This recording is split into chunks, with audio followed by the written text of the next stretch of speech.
Hello and welcome back to Farming Simulator 22 and part 2 of the Precision Farming tutorial series. So in part 1 we went over Precision Farming, just had a brief talk about it, all the new features, what to expect, how to use it and what it offers basically. And now in part 2 what we're going to do is try and get hands on a bit more. We're going to try and learn a few of the features, especially the environmental score itself. We're going to have a good chat about that, tell you what you need to do, what you're aiming for with that. And then we're also going to do some seeding. And we're also going to do some liming, and then we'll move on to the next part.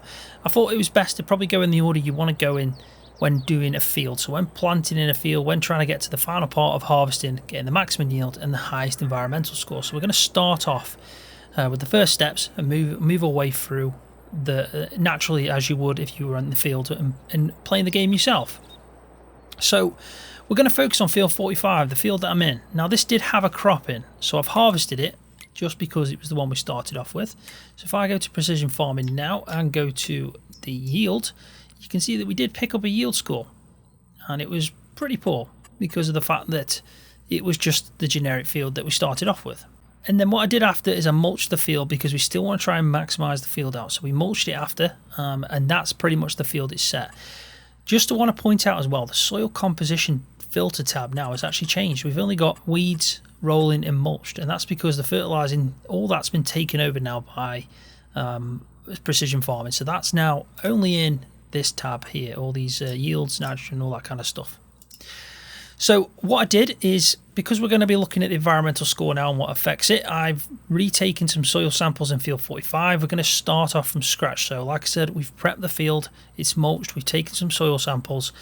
So let's now quickly just look at the actual environmental score and how that works. So I'm just putting up a picture on screen now that you can actually look at, which is a good information that's been provided by Giants. Prior to the release of Precision Farming, they did release quite a lot of information really. It was pretty good to see. So what we're basically looking at right now is the total score points. So how to get to 100, which is right at the top green. And then if you're in the 50, you are pretty much where I'm at now on most of the fields, which is like the middle point, the orange. And then obviously if you're at 0, you're at red. Now I think it'd be really hard to get 0. I think it might be even impossible. I honestly think it's impossible. But basically what you want to look at is how to get to that 100 mark. So 15 points is given from soil sampling. So if you're sampling in the field, you get 15 points. Now I think this also includes if you pay to get a purchase the soil information option. I think that also technically is the 15 points. If you start just planting in a field without all that information, the soil information, you haven't got the soil samples, taken them off to the lab and got it analysed, then obviously you're not going to pick up any points. And I think is that as well, it's going to be hard to determine what kind of soil type you're working with. So it's just a no-brainer really. You need to take your soil samples and that gives you 15 points. Now the nitrogen levels, they give you a maximum of 30 points. Now that's by getting the most optimized nitrogen application for what crops in the field. Now there's a few ways to go about that and we're going to look at it, but briefly, you've obviously got your solid and your liquid fertilizer. Now you need to be using a scanner for real-time information about how the field's performing. I'll put a picture up now just to show you the difference between the two. You might have still taken your soil samples and you've got a solid fertilizer spreader, let's say, with a bit of solid fert in, and we're going around the field and we're fertilizing because of the crop we know and also the soil type we know. If you look at the picture now, the field on the left-hand side is without scanning. So you can see on the right-hand side it's a lot more, it seems like it's more clouded, more faded. It looks like there's more spots where there's different levels of nitrogen. So by using the scanner you're obviously getting to it better. So you need to be using the scanner if you want to get up to the 30 point mark. And the same technically goes with slurry, but slurry is a little bit different. Now you do have, I think you could technically use 2 scanners for the slurry. I'd have to try that out to be certain, but you've obviously got your crop scanner that you can put on the front or have it inbuilt to on the wing mirrors, as I've shown you in the last episode. But the actual slurry that's within the tank, they've tried to simulate how homogeneous the slurry is, so how evenly spread is the nitrogen levels in that slurry. So what they're trying to simulate there is homogenization. So how homogenized is the nitrogen within the slurry itself? You might have a period of time, let's say a 10-second time frame of where slurry is being spread out the slurry tank that's actually got less nitrogen in. And then eventually, it'll get to a different part of the slurry tank, and you're now pumping through some slurry that's got a lot more nitrogen because it's not evenly mixed. Some of it's settled out. It's different values of nitrogen in different parts.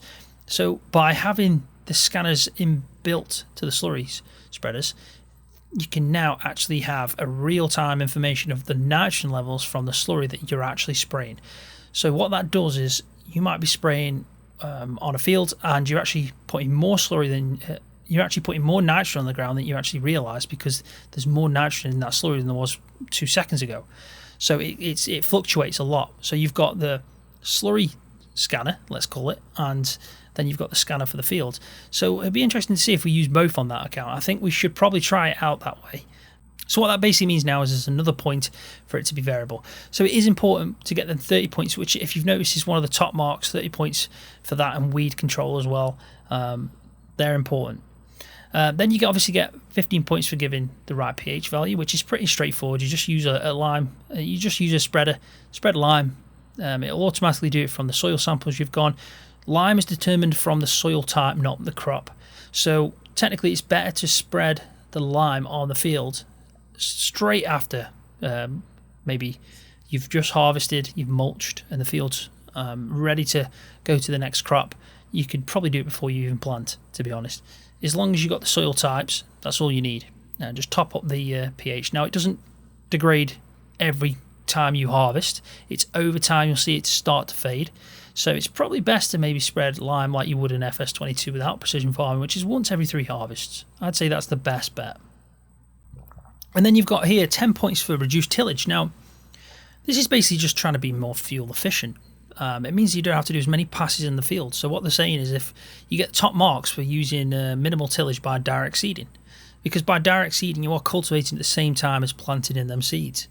So it's probably better to do direct seeding.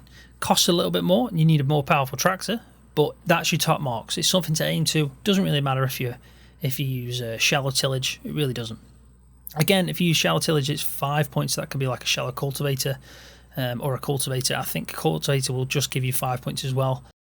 And then with ploughing, you actually get 0 points. So it seems like that is a penalty. So you actually get a penalty for doing ploughing. Now, that's obviously because it's a demanding task. You're going to be using more fuel. You're turning up the soil more. Soil erosion, all that kind of stuff has an effect on your environmental scores. And also, it's interesting here, but it does say that it digs up weed seeds to the soil surface. What's interesting about that is from FS22, ploughing always made sure you had no weeds. So even though we're digging up the weed seeds, we're not going to get any weeds from ploughing. That is a positive, but it shows as a negative because you're obviously digging up the seeds of the weeds, and also the amount of energy or fuel or cost it takes to do the act of ploughing, and then the fact that we are eroding the soil. And then finally, to get a maximum of 30 points is weed control. So what it tells us here is we'll go from the lowest to the top. It's 10 points for no weed control, so you still get 10 points if you just don't look after your weeds, but obviously that's going to have an impact on the yield. It's going to harm the amount that we get in the end. 15 points for spraying the whole field. Not bad, but I think herbicide itself has a little bit of a negative effect on crop, so I wouldn't suggest doing that. And then you get 20 points for mechanical weeding, which is technically like a weeder. So you're not spraying herbicide, you're just going over the field with a weeder, and you get 20 points for that, which is still a good score. That's perfectly fine to do. But what the best option is called spot spraying, which is something I mentioned in the last episode, which is there's a John Deere sprayer, which we've got out and we're going to be using in this in field 45. That will control the weeds sporadically, so it will sense on the boom at the back. There's an infrared scanner, you could say, that's looking at patches of weeds. When it senses one, it just sprays herbicide in the spot that the weed's at, so it's actually not doing any harm to the crop, and it's not doing any harm to the soil. All it's doing is killing that weed, which is pretty clever, and it'll be good to see in action in field 45 when we get to that. So if you add all them things up and do it all the right way, we're going to get a max score of 100 when it comes to the environmental score, which should give us a 15% increase in yield. So that's the aim. So with that being said, let's crack on. So I have taken some samples, and if I have a quick look in here, I've kept them in here. We just need to take these and send these now to analysis. There we go. So they're off now. We just need to wait patiently, and then we'll move on to the next step of the field, which is going to be to spread some lime. So we're going to get to see the variable fertilization in action. So we've now just seen the samples come back, and we've got pretty much a field of sandy loam and silty clay. Not the best, but it's also not the worst. So let's go over to the pH. We can see that the pH isn't too bad. I mean, it's not horrendous. It says it's okay, but we can improve on that. So let's jump into this now, and we'll start doing this. So at the top, in the F1 menu now, what you'll see is the pH value at lime application. It's showing you there from acidic 4.5 up to the alkaline side of 8.25. And then also what we can do is deactivate the automatic application rate, and you can do it manually, but what I always like to do is just keep it automatic, keep it simple, because it means that it's going to judge the ground that we're on, the soil type, and then obviously apply the required pH level for that soil type.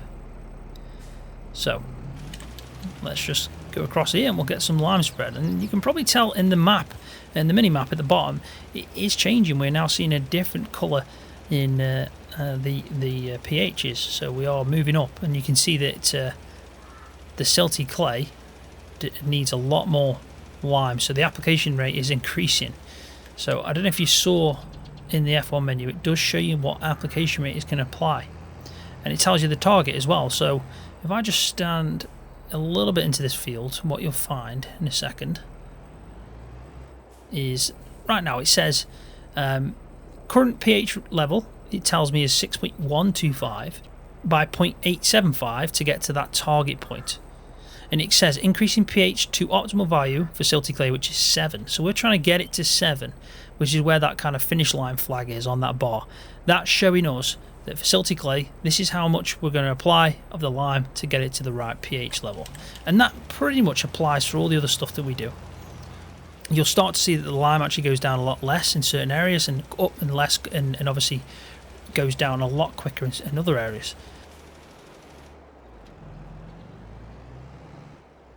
So it's not always the same amount now being applied to the field. Last little bit, and then this field will be done.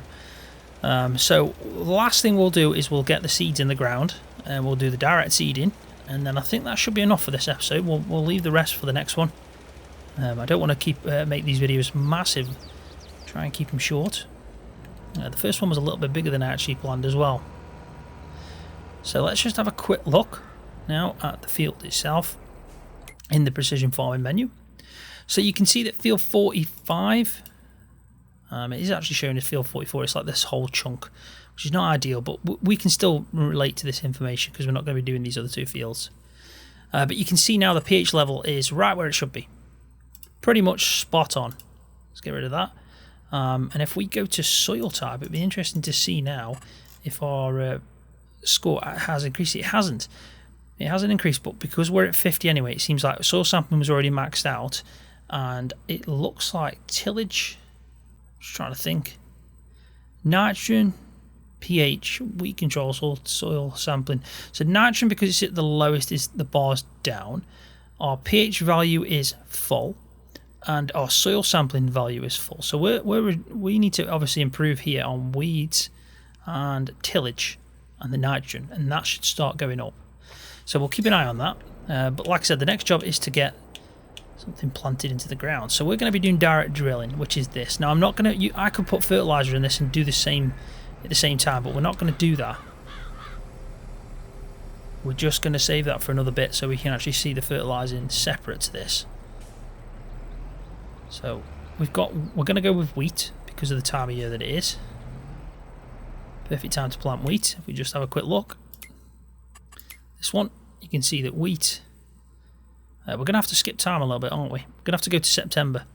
I just noticed we need to be in September for that, but we'll do wheat because it's not a bad crop. Now I'll skip time and then I'll jump back in and we'll talk about turning the scanner on just to see if it shows us the information on the seed rate, because I'm interested to see that.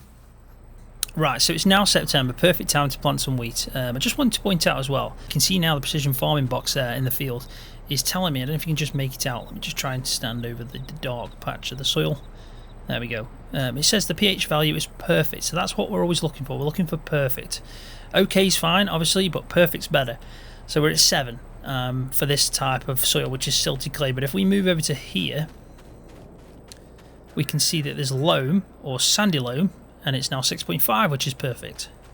And the weeds have appeared, but we don't need to worry about them because we're going to direct drill over them, so it doesn't really matter. So again, I've got the automatic application rate to on, so that is the automatic application rate for seeds. What I'm going to just quickly do is turn on my crop sensor. So this vehicle has got a crop sensor on, so that's now on, and we may as well start planting. So let's, as you normally would, but we want to change it to wheat. It really didn't matter if I was using barley. And then we're going to start planting. So you can see, I don't know if you noticed the variable seed rate. It's pretty new, that is, but 420 seeds per meter squared, and it's hit red.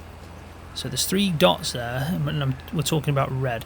So if I just stop a second and have a quick look at the precision farm, you can see that it's high over here and it's gone down to standard. Now that'll be because of the soil type and the crop that I'm putting in.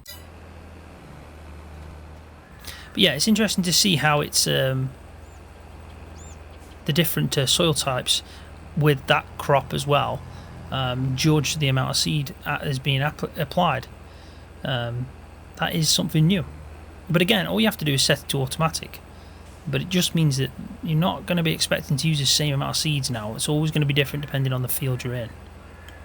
So let's drop this one down as well, and we'll get going on this side. And again, we're at standard rate, which is 2 dots, and it's like an orangey yellow colour.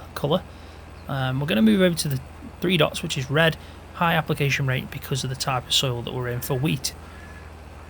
So I do like that, how each crop has its own application rate when it comes to the soil type for seeds.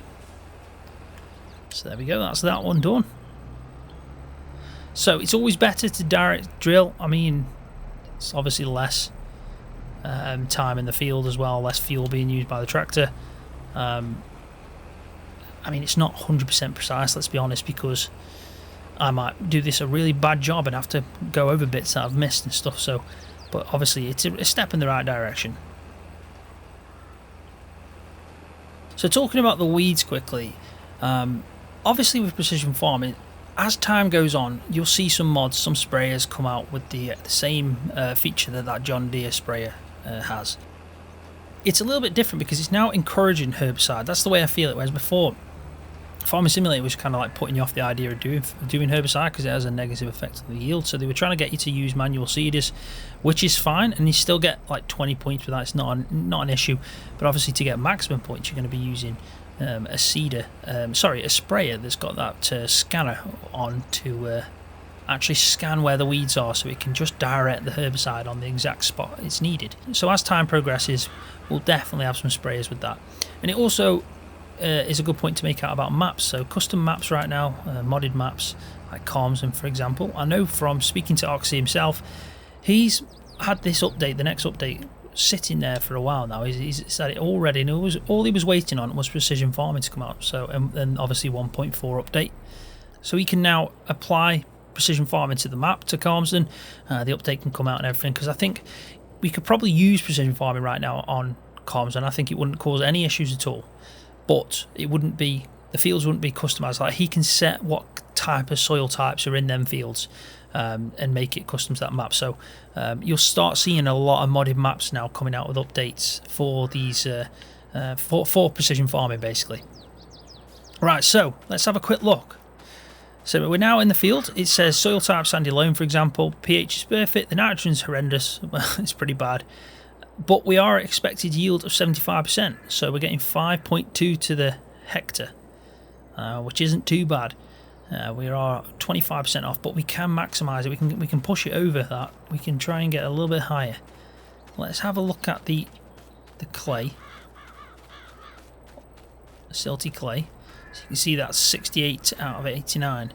So as soon as we get the nitrogen up, we should be good. But let's have a quick look at this then. So this is good because it's actually showing us what kind of seed rate we used to plant it in.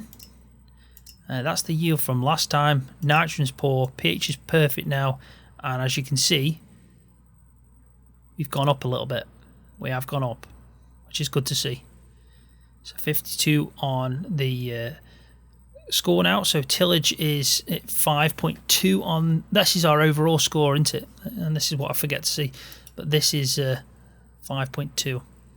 Now I don't know if this. I'm hoping this is individual to field 45, and that's 46. It looks like it is. But that has gone up as well. So maybe this only applies. Maybe I picked the wrong field because it's actually showing me all three. I think it could be, because that's actually gone up and I've done nothing in that field. So we'll see. That might be playing an effect on that. That might. Whereas that is field 49. So, yeah, we might not be able to get the 100% score, the 100 score, just because of the fact that I have to do the same in these other two fields. But I could do that. I could do that now after I end the video, just to make sure we try and get that 100 score, because we do want to see it. But I think that's everything we can do. We've done the seeding, we've done the liming, we've talked about the environmental score, we've got an understanding on that now. So what we need to do now is wait for the weeds to pop up, and we also need to get some fertilizer on the ground. But then what we'll do is we won't just use solid fertilizer, we'll actually do some slurry spreading as well to try and get this nitrogen level up.